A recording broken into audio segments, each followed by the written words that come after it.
여러분들이 세상에 나가서 복음을 증거할 때 우리는 당당하게 이야기합니다. 예수 믿으세요. 저는 여러분들에게 말씀을 드립니다. 예수 잘 믿으세요. 여러분, 예수 잘 믿으시기 바랍니다. 그런 의미에서 서로 옆 사람들과 함께 인사를 나누겠습니다. 지난 한 주간 동안 정의롭게 사셨습니까?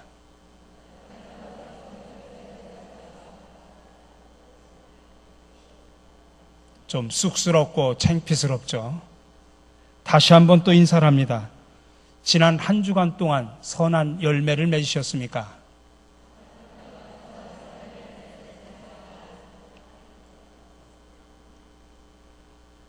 우리는 믿음으로 의로운 자가 돼 죄사함을 받고 이제 하나님과 바른 관계를 회복했습니다.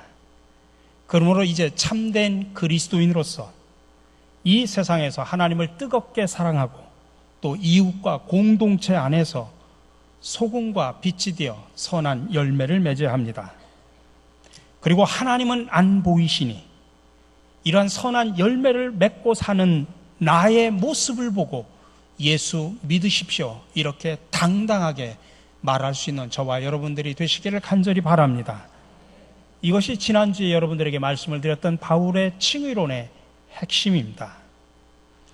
이제 오늘 로마서 1장 18절에서 25절의 말씀입니다. 하나님의 진노에 관한 이야기입니다. 특별히 우리는 인간을 세 부류로 나눕니다. 첫 번째로는 형이하학적인 인간입니다. 흔히 본능적으로 살아가는 인간이라 말할 수 있습니다. 먹고 마시는 것, 쾌락, 욕망, 본능에 의해 살아가는 사람들이죠. 인간의 본능을 최고의 가치, 최고의 목표로 삼는 사람들입니다. 창세기 2장 19절에 보면 이런 말씀이 있습니다. 여호와 하나님이 흙으로 각종 들짐승과 공중에 각종 새를 지으시고, 사람만 흙으로 지은 것이 아니라 각종 들짐승과 공중의 각종 새도 흙으로 지었다라고 표현합니다. 그러니 인간이 본능적으로 살아갈 때는 짐승과 별반 다를 게 없습니다. 흙으로 왔기 때문에. 그래서 우리는 흔히 이런 사람들을 가리켜 짐승 같은 사람이라 그렇게 말을 합니다. 근데 사실은 짐승이 들으면 정말 열받을 일입니다. 왜 그러냐면 세상에 짐승보다 못한 인간들이 수두룩하거든요. 여러분, 짐승들의 세계에는 강간이 없다고 합니다. 그러나 인간은 자신의 욕정으로 해서 다른 인간을 파괴합니다. 그러고도 전혀 양심의 가책을 느끼지 않습니다. 먹을 것에 대한 욕망 앞에서도 짐승과 인간은 서로 상반된 모습을 보여줍니다. 짐승은 배부를 때는 먹이를 쌓아두질 않습니다. 그냥 배고플 때만 찾아가서 먹습니다. 그러나 본능적인 인간은 아무리 자기가 배불러도, 아니 먹을 것이 썩어 없어질지언정 쌓아둡니다. 먹을 것을 탐하는 인간의 욕망에는 브레이크가 없습니다. 이렇듯 인간이 자기 본능대로 살면 정말 버러지와 같은 존재와 다를 바가 없습니다. 두 번째 부류의 인간이 형이상학적인 인간입니다. 철학적 인간이라고도 고상하게 말할 수 있습니다. 형이하학적인 인간이 육체 본능을 중요시 여긴다고 하면 형이상학적인 인간은 정신을 중요하게 여깁니다. 그래서 도덕과 윤리를 앞세웁니다. 겉으로 보기에는 형이상학적인 인간이 형이하학적인 인간보다 훨씬 고상하게 느껴질 수 있습니다. 그러나 인간이 형이상학적인 차원에만 머물면 두 가지 문제에 빠집니다. 첫 번째로는 자기 스스로 도덕과 윤리를 판단해가지고 자기 의의를 과시하게 됩니다.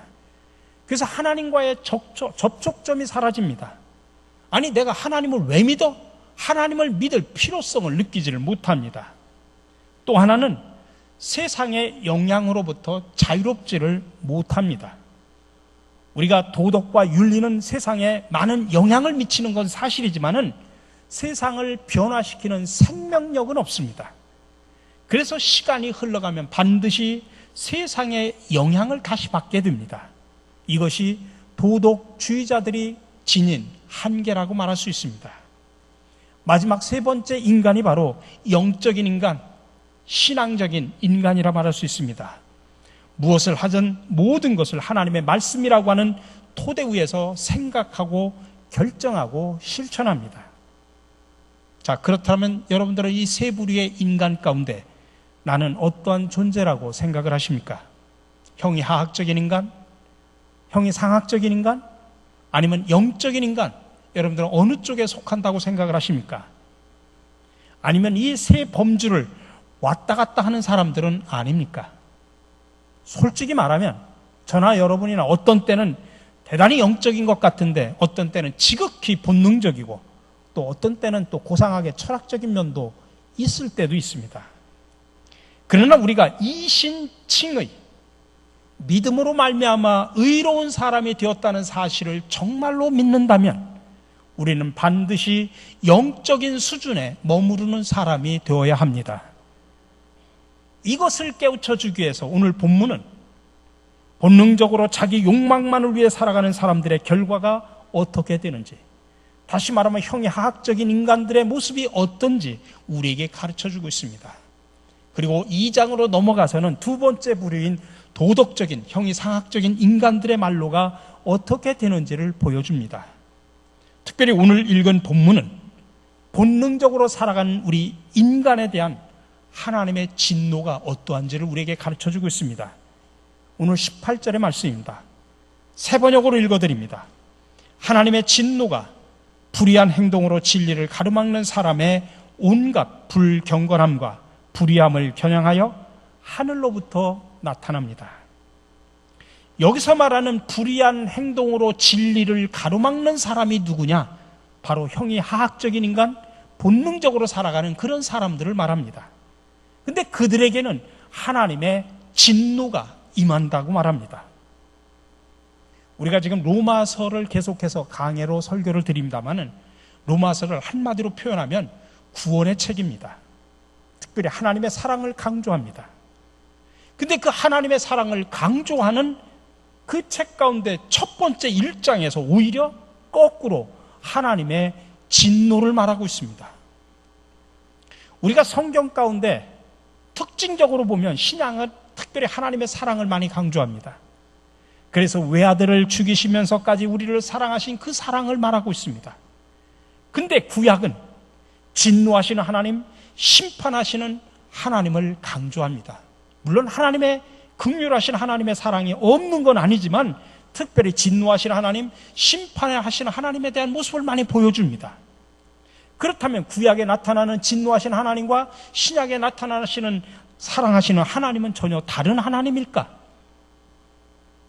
초대교회에 마르시온 또는 마르키온이라고 하는 이단이 있었습니다.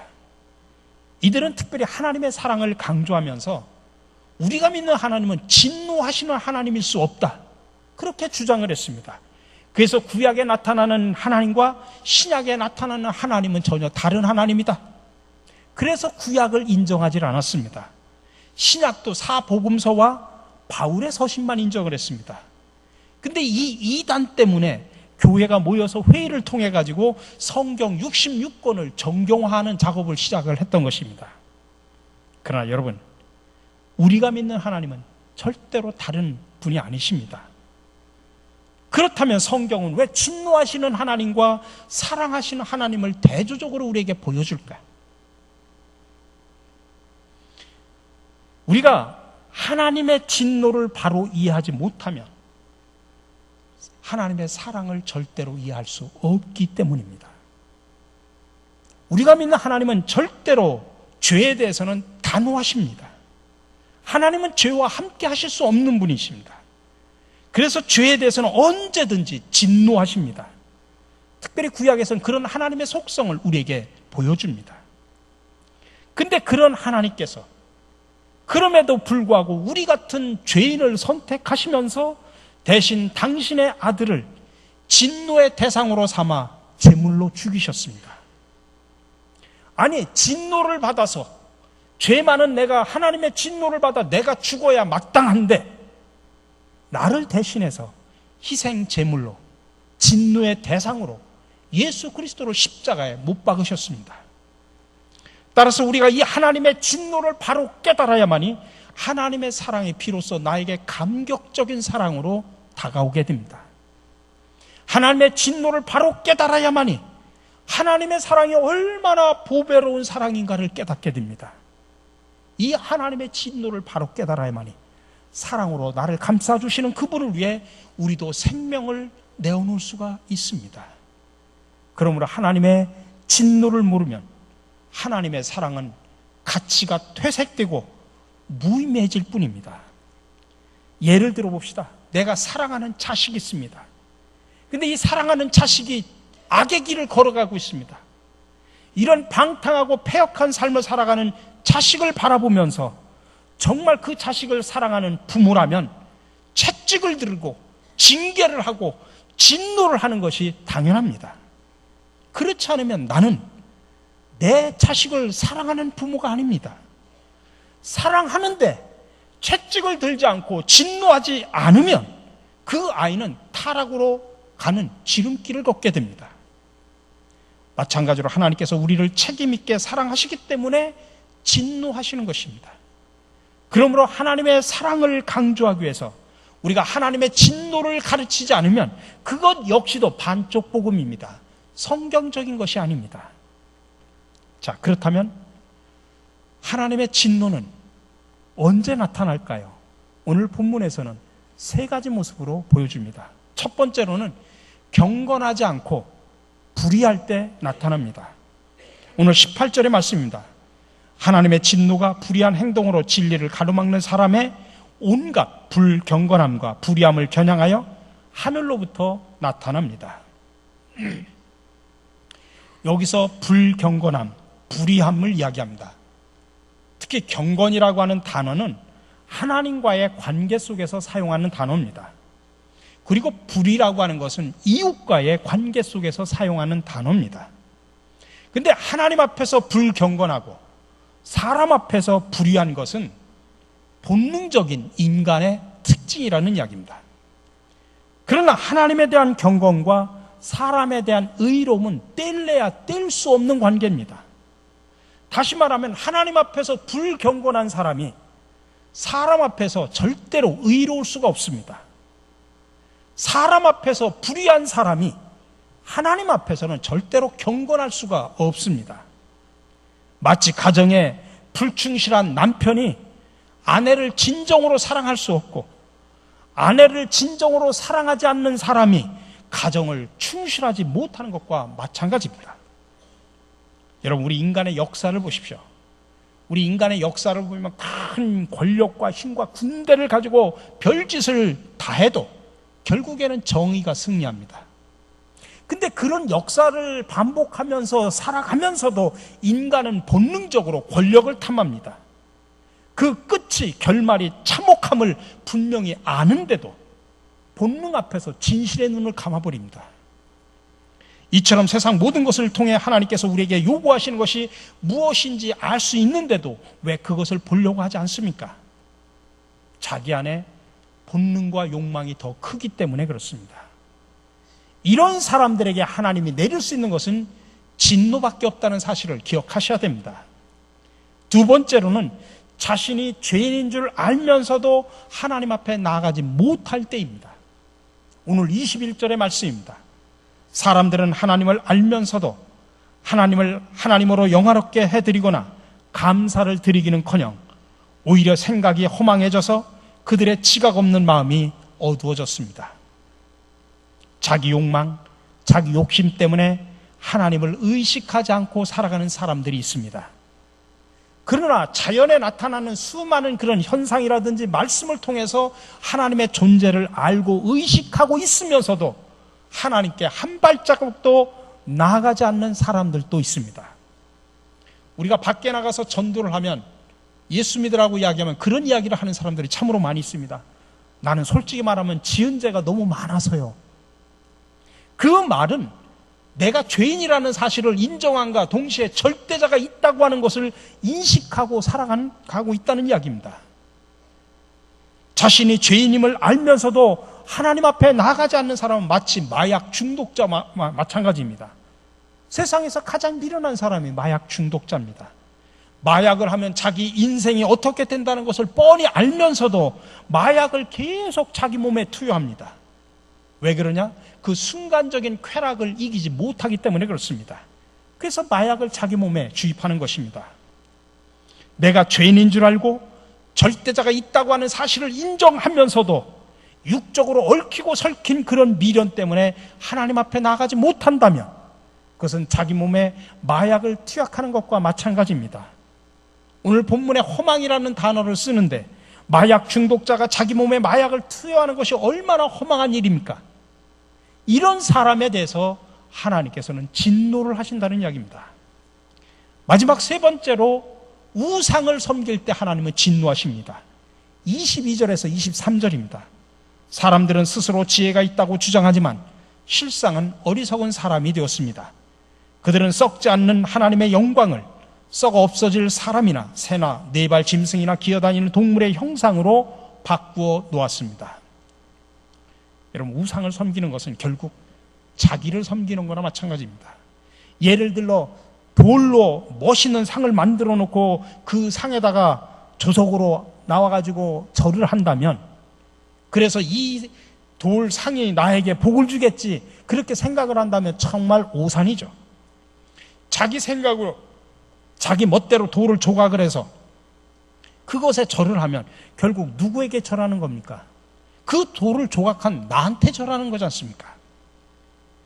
여러분, 우상이라고 하는 게 뭐냐? 여러 가지로 말할 수 있지만 우상은 한마디로 말하면 하나님보다 더 사랑하는 게 다 우상입니다.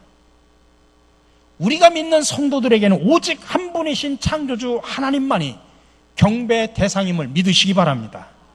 근데 구약시대 때는 눈에 보이는 우상들이 있었습니다. 금송아지나 바알이나 아세라 등 이렇게 실제로 눈에 보이는 우상들이 있었습니다. 근데 요즘에는 많은 사람들이 눈에 보이진 않지만 다양한 우상을 섬기고 있습니다. 요즘에는 자식들이 우상입니다. 물질이 우상입니다. 자식이 우상이 돼가지고 주일날 예배를 드리는 것보다 학원에 가서 공부한다고 하면 그래, 예배 빠져도 관계없어. 그래, 좋은 대학 가야지. 좋은 직장에 취직해야지. 자식이 우상이 되다 보니까 자식에게 채찍질을 하지 않습니다. 결국 오늘날 나에게 하나님보다 더 사랑하는 것이 있다면 그것이 바로 현대판 우상입니다. 여러분 가슴속에 내가 가지고 있는 현대판 우상이 무엇인지 한번 생각해 보시기 바랍니다. 이런 인간이 우상을 숭배할 때 하나님은 진노하신다라고 말합니다. 그러면 마지막으로 하나님의 진노는 구체적으로 어떻게 나타나는가를 분명히 아셔야 됩니다. 하나님의 진노는 두 가지 방법으로 나타납니다. 첫 번째 방법은 우리가 너무나 잘 알고 있는 방법입니다. 구약에 보면 노아의 홍수나 소돔과 고모라의 유황불에서 보듯이 전부를 싹 쓸어버립니다. 이스라엘 백성들이 성전을 지어놓고 그 성전을 우상으로 섬겼을 때 그 성전마저도 쓸어버리셨습니다. 이방의 침략을 통해서 그 성전마저 초토화시켜버렸습니다. 이렇게 하나님께서는 진노를 나타나실 때 그냥 멸절을 시켜버립니다. 그러면 사람들은 하나님께서 진노하셨구나 금방 알 수 있습니다. 그런데 두 번째 하나님의 진노의 내용은 사람들이 모르고 살아갑니다. 전혀 하나님의 진노가 아닌 것처럼 임하기 때문에 그렇습니다. 근데 사실은 이것이 가장 무섭고 두려운 진노입니다. 왜냐하면 사람들이 착각만 할 뿐이지 실로 하나님의 진노가 임한 것이기 때문에 그렇습니다. 오늘 24절을 봅시다. 그러므로 하나님께서는 사람들이 마음의 욕정대로 하도록 더러움에 그대로 내버려 두시니 서로의 몸을 욕되게 하셨습니다. 26절 읽겠습니다. 이런 까닭에 하나님께서는 사람들을 부끄러운 정욕에 내버려 두셨습니다. 28절입니다. 사람들이 하나님을 인정하기를 싫어하므로 하나님께서는 사람들을 타락한 마음자리에 내버려 두셔서 해서는 안 될 일을 하도록 놓아주셨습니다. 이 세 절의 공통점이 뭡니까? 내버려 둔 겁니다. 네 멋대로 하라. 내버려 둔 겁니다. 이게 하나님의 진노 가운데 가장 무서운 진노입니다. 마음의 육정대로 하도록 내버려 두고, 부끄러운 정욕에 내버려 두고, 타락한 마음자리에 내버려 두는 겁니다. 철저한 무관심입니다. 다른 말로 표현하면 하나님께서 포기하신 겁니다. 여러분, 사랑의 반대말은 미움이 아니라 무관심이라고 표현하죠. 미워한다는 말은 그만큼 사랑하기 때문에 미워하는 것입니다. 근데 무관심과 포기는 그냥 내버려 두는 겁니다. 그러니 그 자체가 얼마나 무서운 심판입니까? 네 멋대로 하도록 내버려 두는 것, 이 자체가 엄청난 심판입니다. 여러분, 내가 세상에 살면서 분명히 하나님을 영화롭게 하지도 않고 하나님께 감사하는 삶도 살지 않았는데 내가 하는 모든 일이 다 술술 풀립니다. 공부도 잘 되고, 연구도 성과가 나오고, 회사 일도 잘 풀리고, 가정이나 친구에도 전혀 문제가 없습니다. 정말 살만납니다. 우리는 또 그런 사람을 보면 얼마나 부러워합니까? 그러나 여러분, 결코 부러워하지 마십시오. 이것은 하나님께서 무관심 속에 그냥 내버려 두신 겁니다. 포기한 겁니다. 이것은 브레이크 없는 자동차를 타고서 200km, 300km 속도로 고속도로를 신나게 달리는 것과 마찬가지입니다. 그러나 그 결과는 뻔하지 않습니까? 하나님께서 직접 간섭하지 않으시고 그냥 제 멋대로 살도록 두는 것이야말로 하나님의 무서운 심판임을 기억하셔야 됩니다. 하나님께로부터 버림받는 것보다 더 큰 심판이 어디 있습니까? 우리가 흔히 정욕대로 살면 멋지게 사는 것처럼 느껴질 수 있습니다. 비인격적으로 또 불의를 행하고 부정과 부패를 하면서 온갖 술수를 다 부리니 출세가 빠르고 돈을 벌 수도 있을 겁니다. 그러면서도 하나님의 진노가 전혀 임하는 것 같이 느끼질 않습니다. 그러나 여러분, 착각하지 마십시오. 이들은 이미 심판을 받은 겁니다. 왜냐하면 하나님께서는 그들을 버러지 같은 삶 속에 그냥 내버려 두셨기 때문입니다. 그래서 우리는 여기에서 귀중한 교훈을 두 가지를 얻으셔야 됩니다. 되게 믿는 사람들 가운데 그런 불만이 있습니다. 저도 어느 교인이 저한테 와가지고 주변 사람하고 자기가 자주 만나는 사람하고 이야기를 하면서 그분이 사업을 경영하십니다. 목사님, 저 친구는 교회도 안 다니고 예수도 안 믿는데 왜 그렇게 하는 일이 잘 되는지요? 저는 하는 일마다 막히고 너무나 힘듭니다. 정말 하나님은 살아계신 겁니까? 하소연합니다. 우리가 그런 불만이 다 있습니다. 아니, 저 사람은 교회도 안 다니고 예수도 안 믿고, 그리고 악한 사람들이 세상에서 더 잘되고 형통하니 정말 하나님 살아계신 겁니까? 회의감도 들고 또 그런 사람들을 바라보면서 부러워하기도 합니다. 그러나 여러분, 기억하십시오. 그들은 이미 하나님으로부터 가장 무서운 심판을 받은 겁니다.